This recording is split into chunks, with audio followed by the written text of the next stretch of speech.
So this is Mahara, a Grad's Guide to ePortfolios. That is my email address if anybody ever needs to contact me afterward about this. Also remind me at the end if I forget, I actually have a series of video tutorials that you can watch after this. So if you ever need to refresh on something that I covered and you just weren't quite sure how it works, you can always go back and watch them.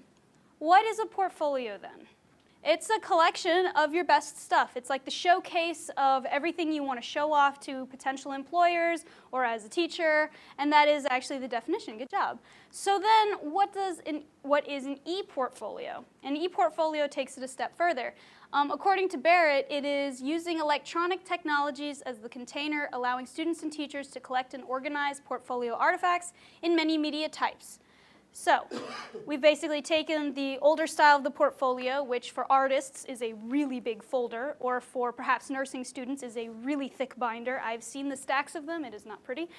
And now we've taken and made that electronic. So it's highly portable, it's really changeable, and it's something that's going to be a lot easier to use as your experiences grow. Excuse me. So what do ePortfolios show? Why should you use one in your professional life? Well, the first is it shows learning and development over time if you use it over time. So for example, I'm adding all kinds of different things. These are some artifacts maybe from my past, from things that I did when I was a freshman, things I did maybe in my undergrad, things I did in a master's program. And then as you continue through your professional career, you show that growth. Almost like your CV gets longer, your portfolio becomes more expansive, it becomes more impressive. It shows technological ability. In today's job market, everybody wants to know, can you use technology? It used to be, it was really impressive if you could use Microsoft Word. Well, these days everybody uses Microsoft Word, so they're looking for the next step up. And if you say, well, I know how to use an ePortfolio. Look, I created this technological medium to show you my work. That shows them that even if they're not using ePortfolios, that you have the capability to learn a technology program and use it in a good way. For those of you looking to eventually be professors, it shows a committee, hey, I'm willing to work with technology and show my students new ways to represent their own work. And that can give you a step above some of the other candidates. Digital artifacts present skills and experiences in new modes. There's a lot of things that people do in different majors that are not as transparent on paper as they are through a different media. So maybe in a video, we have dance majors. Well, you can't describe in a paper what your dance is like. I mean, you can, but it doesn't quite convey the same thing as watching a video of dance. If you're a musician, you can actually play the music that you've composed or performed. If you are a science major and you did an experiment, you can not only have the calculations that were on the board and all this stuff, you can also have the video of the explosion that resulted. I'm assuming an explosion resulted, but whatever happened, photography, video, there's just so many different ways now to present your information. It's more colorful, it's more interactive, it's going to catch your audience's attention. Students display more creativity and artistry. It shows some creativity. It's a lot more fun to get to arrange all these different things in a fun way, and it's a lot more interesting visually to an employer to look at that than it is to look at a stack of paper, flip through, and try to find the information. It just makes a little bit more sense. That kind of ties into the bottom one here. The setup allows for potential employers to focus on different parts of the portfolio at a time. So if you've got that big binder portfolio or that really long CV, it's going to take an employer a minute to go through this and say, okay, this is all great, but it all looks the same. It's all words on paper. With something like this, and I'm going to show you how to do this in Mahara, you can actually break up your different items to say, I want you to focus on this first. And then we're going to break that down into why this thing has these skill sets and things like that. And so it has their attention one thing at a time. It allows them to look at where they need to. It allows them to get to where they want to look immediately. Not as much flipping around. So that's always really nice. And some of what students do is linked with other sites. So web designers, it's nice if you can put a link to something else that you're involved with. Links to other websites, links to other work that you've involved with. These are all the universities that are currently using ePortfolios in some manner. Some of them require them for graduation these days. Some of them just like to use them for student opportunities. And that list will just get longer and longer. It's just amazing how popular these have gotten. And as this is growing, you're essentially going to be on the cutting edge of that job market and of teaching by saying, this is going somewhere. This is obviously not just a trend that's going to fade. This is something important, and I can do that. So there's a lot of systems out there. Now today we're going to learn about Mahara, but if by chance you decide that Mahara is not exactly the type of interface that you want, there are some other options out there. There's something called Weebly. There's WordPress, Education, Live Text. I tried to put the free ones on this list because grad students are all about free. I understand that. And some people even self-develop systems through Google Apps and stuff like that. So if you get really crazy, you can do that. But those are some other options that you can look into if you have interest in it. But we are going to choose Mahara. Now, the school has chosen to use Mahara because Mahara works with Moodle really well. And since we already use Moodle, it's really great for professors to be able to have two systems that talk to one another. Every student and every faculty member and staff member, if you have a Moodle account at UNCC, you have a Mahara automatically. So the nice thing is you don't have to go and sign up for anything. You're already registered. Now, this is kind of funny.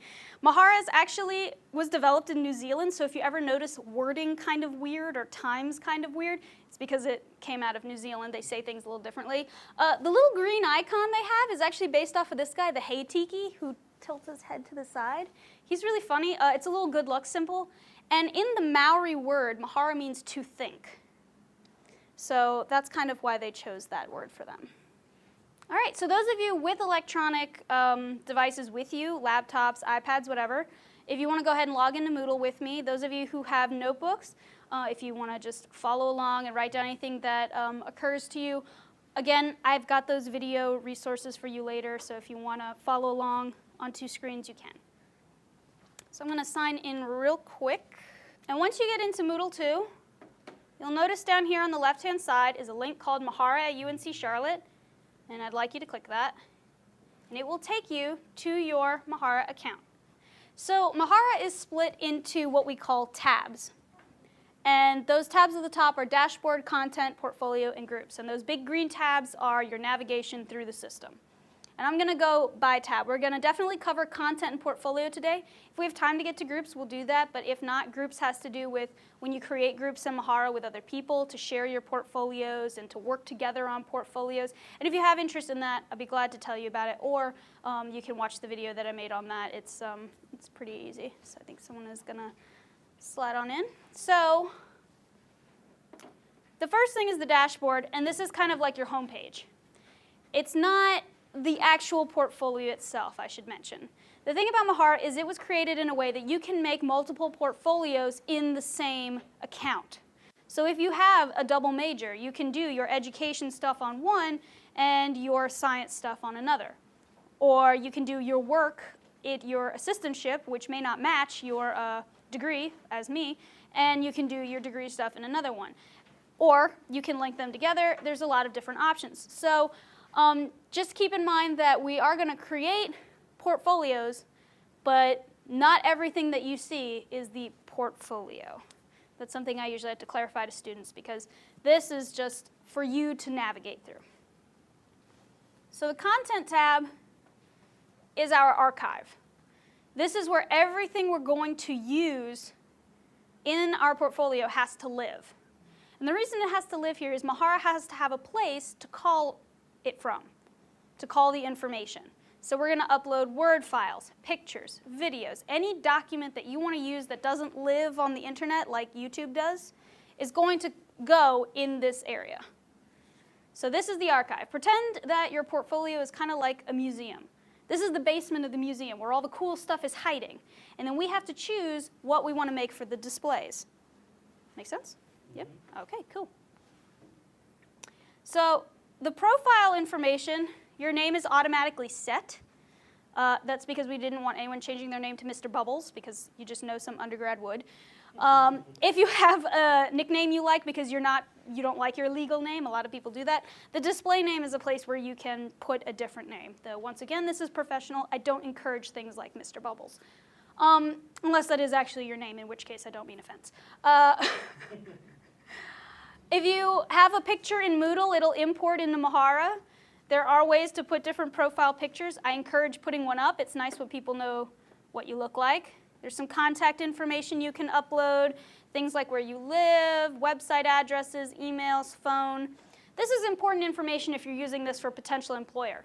You want them to call you and say you got the job. So I definitely recommend putting some kind of contact information here besides just your email. When we're under content, you'll notice it looks gray, and we've got a lot of more gray tabs down here. This is all the stuff that belongs to content, and if I were to click away from this, those would disappear. So if you ever click on something and suddenly these are gone, it's probably because you jumped to another green tab. When we go into profile pictures, this is where we upload a picture of ourselves, unless Moodle already put one that you're really fond of, and then you don't have to do this step. But you can choose several images and assign them to different things. And uploading an image is as simple as anyone who has a Facebook or other computer programs. You just click Browse. It's going to take you to this familiar area. You're going to choose whatever picture it is that you want. You're going to upload it, and it's going to show up there. I'm not going to do it at this time because I don't know what pictures are living on this computer. But this is pretty standard computer operating, so I think we'll be pretty good. Now the files area is the biggest spot where you're going to work. Like, just memorize where this is hiding. Content files, content files.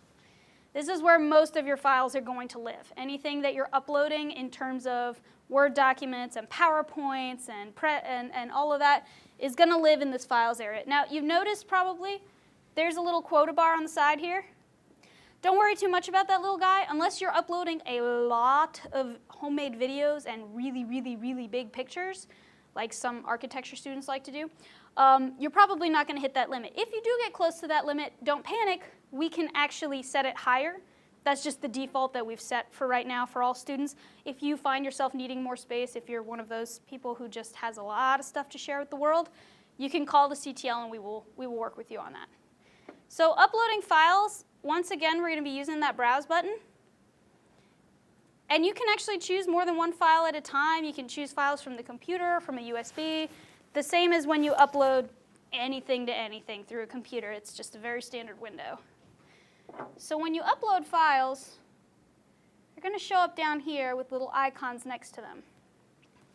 Now, those icons represent what type of file it is. If it's a little piece of paper, it's going to be a Word document. If it's a picture, it's going to show the actual picture. If it's a PowerPoint, it looks like a PowerPoint. So you don't have to memorize those or anything. I mean, it kind of says .pdf, .htm. You know, you're going to know what it is. But I don't know. I'm kind of fond of that. But you'll notice when I hover over the icon, there's this little four-pointed dude. That four-pointed symbol is always drag and drop. If you click and you hold the click and you drag it somewhere else, that's how you move things around in Mahara. So anytime that little guy shows up, that's drag and drop. Obviously, trash can is usually delete. I like to tell people Mahara is very rarely permanent. You can change just about anything except the delete. If you delete something, it is lost in cyberspace. I cannot help you. I'm sorry, but that's about the only thing that's permanent in Mahara. Everything else you can go back and move it around, change it around. It's always adjustable. There are a couple other types of files we can put in Mahara. This is the journals area. We can make reflective journals. This will be really useful when you yourself are a professor, I think. It's really great to have students do reflections, and when they make a journal for those reflections, that's a really great place to do it.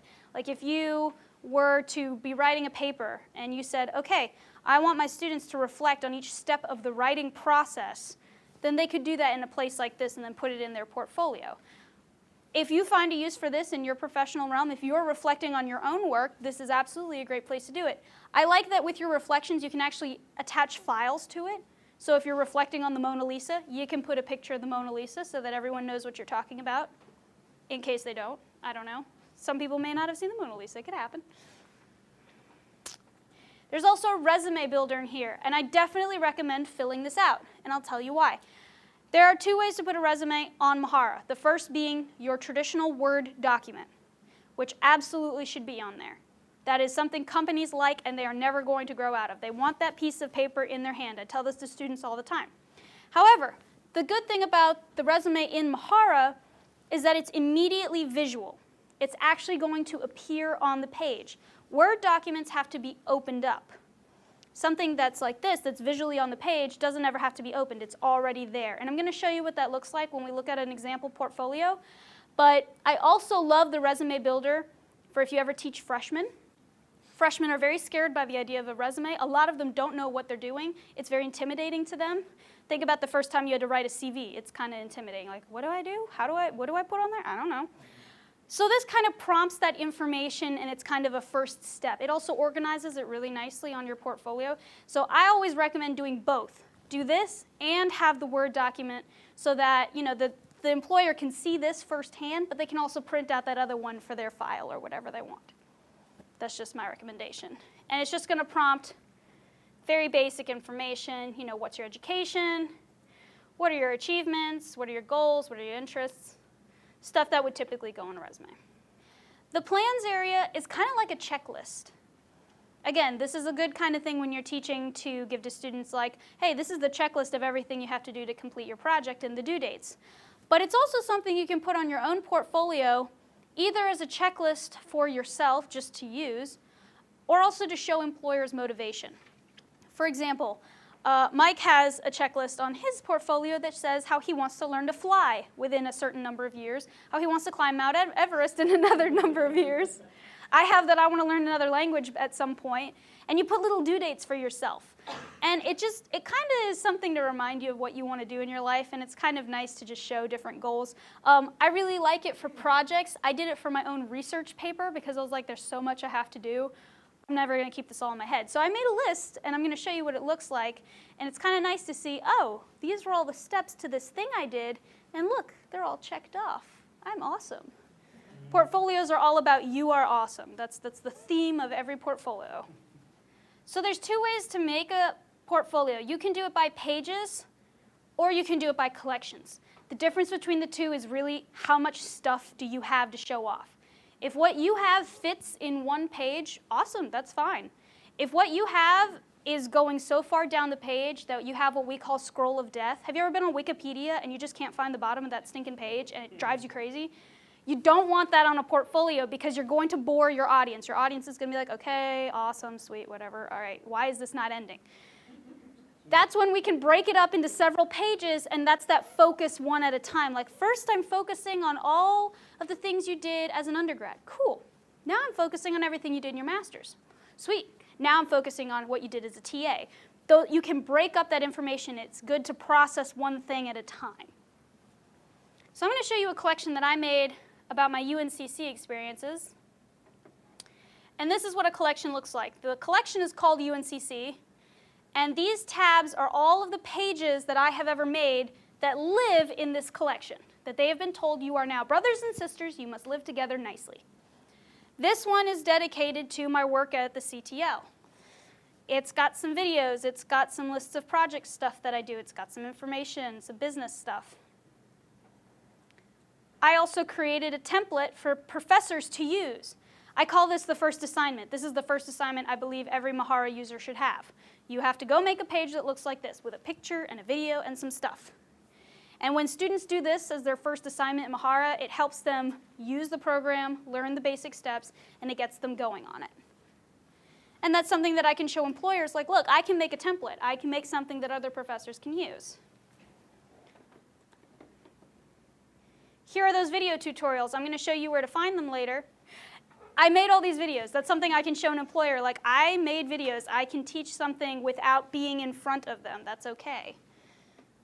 Or I made a quick history page about my interests and what I like to do, and pictures of me dressing up as a crazy historian girl, and hilarious videos that I just think are funny, and the papers that I wrote as an undergrad as a history major. That's just some of the types of things you can show in a portfolio. So this is intended to showcase some of the stuff that I've done at UNCC. And this is just one example. Now, you notice that it's all arranged a little differently. Everything has a little bit different stuff. Some things have bullet points, some things have actual Word documents. And it all comes down to how you want to present your material, and that's fine. So that's what a portfolio can look like. And it doesn't have to look like that. It can look like whatever you want to. So I'm going to show you how actually building one, the steps are. Now, creating a page, what you're going to do, if you're on a computer, feel free to follow with me and create a page, just to click on buttons. I'm going to click Create a Page. Somebody give me a topic real quick. What's our page about? Anything, really. Products. Okay. I'm going to go with hair products because I am totally obsessed with those. Yeah. I could say it's because I'm a girl, but I don't even think that's why. Now I've created hair products page. Now we're in the editing mode of our page. Now the first thing we want to do is edit our layout. Now where we just were was edit title and description. That's where we just chose hair products. And we can add a description, we can add smiley faces, we can add pictures up at the top, we can do all that in this area. So that big picture that I stretched across the top that you saw on the last page, that's where I put it. This is where you can put things that go across the top that apply to the whole page. And the reason I say that is because there's a lot of different layout options. So we're going to click Edit Layout. These are all the options we have for how we want to arrange our material. And there's a lot of them. Now, I am not a fan of this one, which is one column. One column meaning everything will stack on top of one another. This is not like a PowerPoint or a blank art page where you can just stick things randomly. That's not what this means. These mean things are either going to stack next to each other or on top of each other. So you pick whichever one you like the best. I'm going to go ahead and pick the 2 column here. It's a favorite of mine. I'm going to save. That's something I'll definitely emphasize. At the bottom, there's always a green Save button. Always click the green Save button. If you click to another tab, it's not going to remember what you just did. So if I say I'm going to change this to 1 column and I don't click Save, Mahara has no idea what I just did. So green Save button, definitely got to click it. I lost a lot of work before I figured that one out, which is kind of embarrassing to admit. All right, editing content. Now we have our canvas ready. Now we're going to stick our art on there. What do we want? The first 2 are the most popular things people use. Text box and image. A text box is exactly what it sounds like. It's a little box where you just type whatever you need to say, you stick it on the page. I've never hit a limit on this thing. I once put a really long paper in there and it just stretched forever. I don't recommend putting big long papers in there because that doesn't look very good. It doesn't look very good to have just lines and lines and lines and lines. That's when a Word document's a better choice. You want it to open up in Word and be a little bit more professional. But it's a great way to give information quickly wherever you need it. You can put it below a video and say, this video is about bop, bop, bop, bop, bop, bop. You can put it below a picture. This is a picture of me when I went mountain climbing in Tanzania, and I'm awesome. Always say I'm awesome. That's always a good thing. So I'm going to put a text box here, just so we see what it looks like.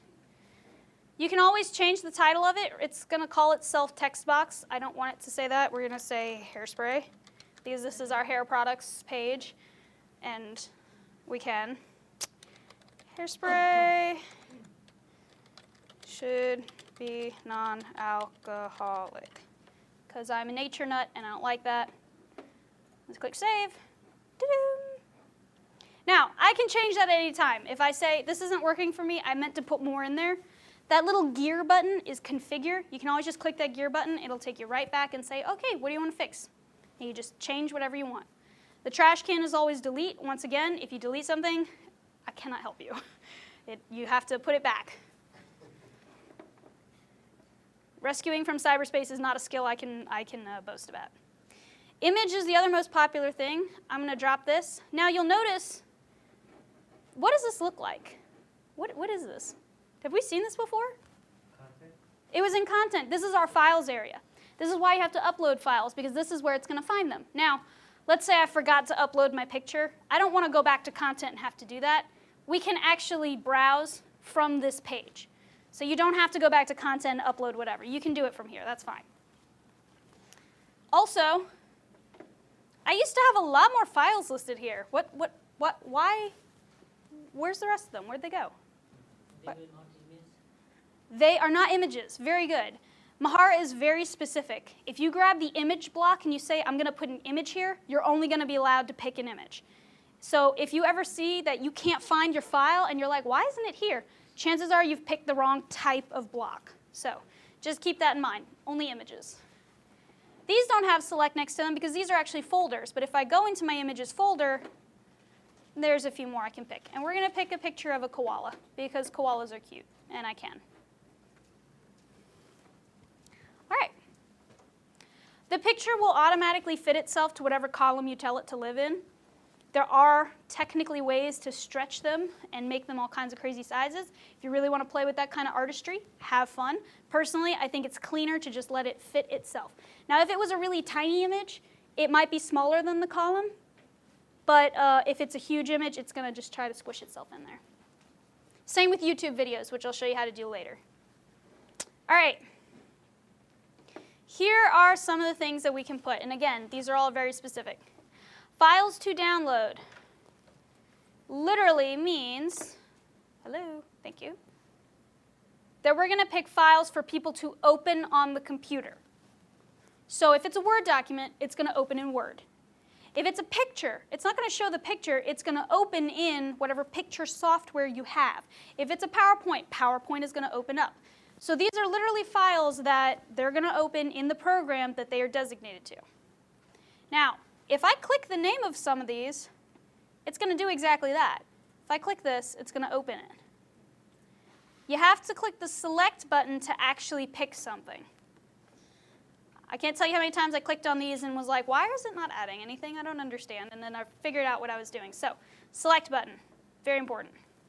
So I'm going to choose a couple of Word documents. I'm going to choose a couple of pictures. And you can pick pretty much as many as you want. And save. So you notice these are JPEGs, these are pictures. They didn't show up like this guy. They're just little icons there. If we want to add a whole folder at one time, like if you've already organized everything you're going to want in one folder anyway and you don't want to click, click, click, click, click, click, you can just grab it the whole thing. If you want more than one picture, if you don't want to just have one at a time, you can do what they call image gallery, where it'll let you pick multiple. Multiple meaning they're all going to be next to each other. If you want to dot them around the page, then you would do just single image all over the place. Some HTML, if you have HTML files, this is how you would add them. They are files. They're absolutely viable. They should work in here. Once again, we see that single image thing. He's up here. I don't know why they did it twice, but that's how it used to be. And embedded media specifically means videos and music, you have possession of the file. So not YouTube. This is not YouTube. This is not YouTube. Can't tell you how many people are like, why doesn't YouTube work? Not YouTube. This is going to be in your files area. So if you take a picture with your phone, no, I'm sorry, if you take a recording with your phone and you have that file and you put it up here, this is where you're going to grab it. Now I'm going to show you how to do YouTube because video files take up a lot of space. YouTube files don't take up any space because they live on YouTube. So it's very easy. It's just a quick little embedded link. I'm going to show you how to do that. But if for some reason you do have private videos that should not be on YouTube and privacy issues, like the College of Education, they have people filming students. You can't put that kind of thing on YouTube. That's a legal issue. But if it's a file that's private, then that's something we can do here. If you make journals, we can add journals with this one. I'm going to show you what it looks like just so you see. I've got several journals. I'm going to choose koala because I like koalas. I'm going to save. And this, oh, this is new. I can add an entry on the page. Mahara just did an update, so there's a couple new gizmos that I am learning, and it did not do that before, and I'm getting really excited because that makes the program even better. So that's the journal. As you notice, the journal's called Koala Experiences. Eucalyptus was my entry, and I even attached a picture of eucalyptus leaves in case someone doesn't know what they look like. I didn't know what they looked like, so I attached a picture. So if you have your students doing reflections, depending on how many entries they have, it can show all of them. They can show just a few. They can show the latest. There's ways to do that, but this is where you would grab them. If we click under General, here's the Creative Commons license. Does anybody know what this is? This is getting really big on the internet. I'm seeing it more and more. This is like a personal copyright almost. And you see what it's asking me is, are you going to allow commercial uses of your work? And I'm going to probably say no. Are you going to allow modifications? And I'm probably going to say no, unless the point of that is to do so. And I'm going to save it.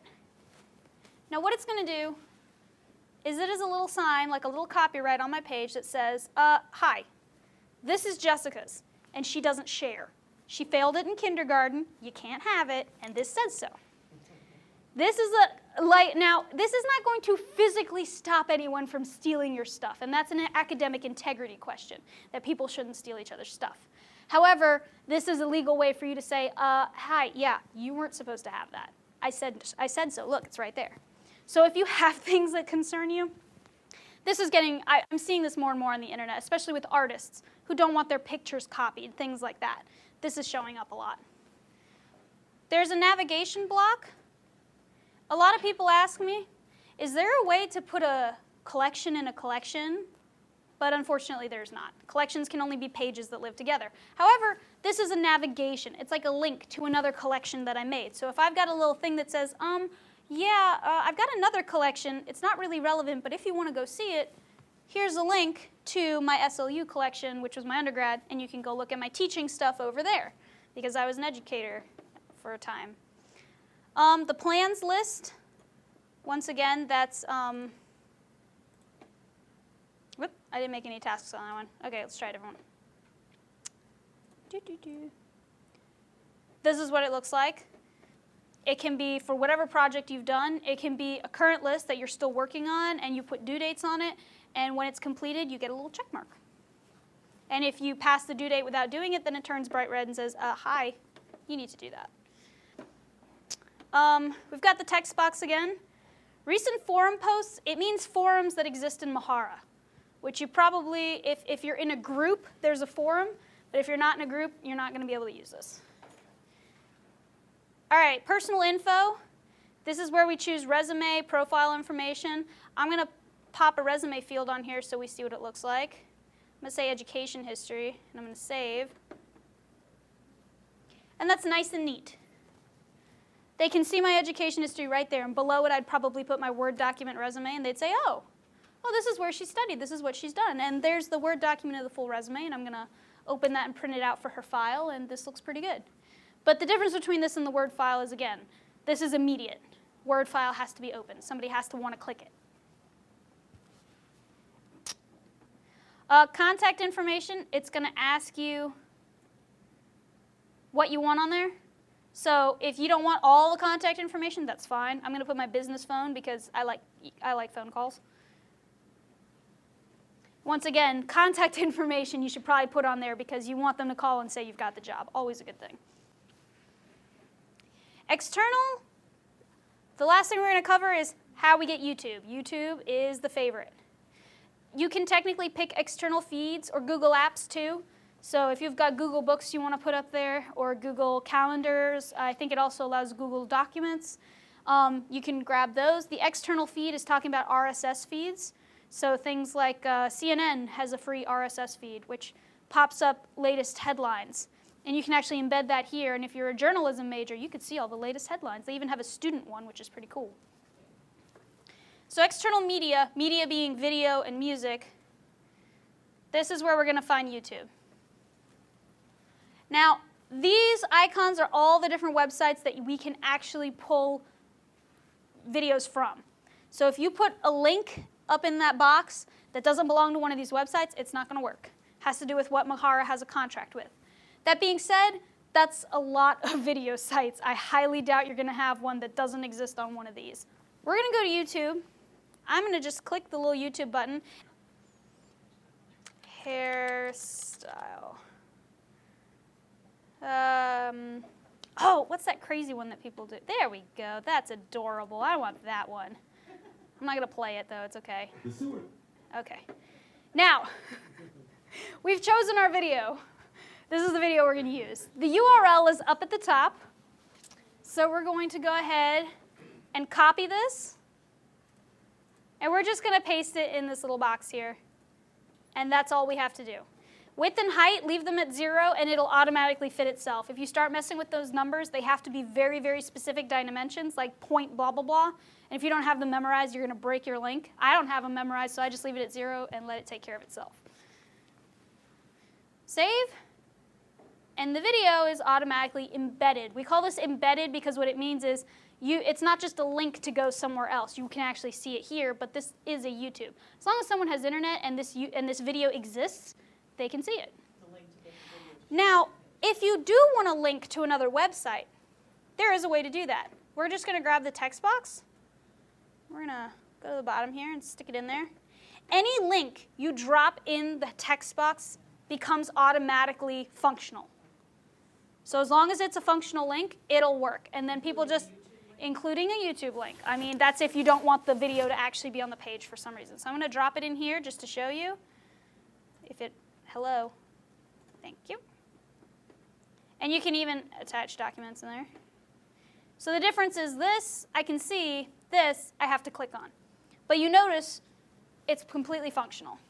So these are all the things we can put on a portfolio. As you can tell, it's about every medium you can think of: video, music. I don't have any MP3 files, but you can put MP3 files all over it. You can even, a lot of students like to put an MP3 file, and underneath it they have instructions that say, play this while you view my portfolio. And it's like a sound experience while they go through it. Like, it's really intense. Like, undergrads get really into this. They get excited. It's almost like their new Facebook, and they catch on to it pretty quickly.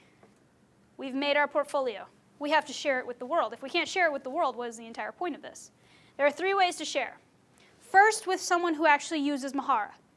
Second, with people who don't have Mahara. And third, what we call that export, where you just download the whole sucker into one big file. I'm going to show you the second 2 because since you're not students of professors who want you to turn it in, you're probably not going to be sharing with Mahara users. I can show you that at the end if we have time, but I want to first show you how to share with employers because that's more important for this workshop, I think. We're under portfolio, we did pages, we did collections, we're under shared by me, meaning me sharing with the world. Edit access is where we share with other people who have Mahara. Secret URLs are how we share with people who don't. So I'm going to make a secret URL.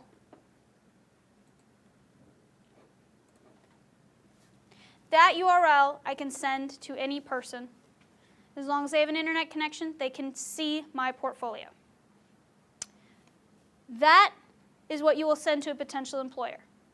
Now, as long as this exists, you're good. Now, if you for some reason make a new one, if I click add again, this old one becomes obsolete. It's not going to work anymore.